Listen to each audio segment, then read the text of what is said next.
Israël attaqué par Anonymous, le groupe de pirates informatiques s'en est pris massivement au site internet israélien dans le but d'effacer Israël du cyberespace en solidarité avec le peuple palestinien.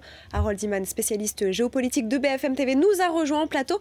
Harold, que s'est-il passé exactement ? On a attaqué plusieurs ministères importants israéliens.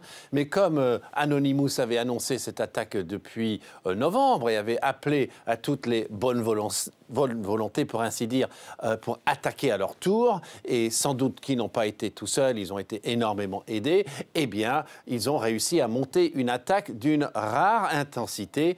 Mais voilà que Israël était prêt comme jamais. Donc, les sites n'ont pas été stoppés plus d'une heure et le ministère de l'Éducation, le ministère des Affaires étrangères, le bureau du Premier ministre et enfin, et ça c'est peut-être moins élégant, le musée du mémorial de l'Holocauste, Yad Vashem, sachant qu'aujourd'hui c'est le début du jour de souvenir de l'Holocauste.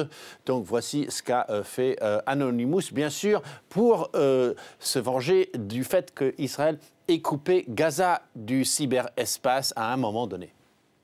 Vous avez dit qu'Anonymous n'était pas seul, Harold. Y a-t-il d'autres hackers des gouvernements étrangers?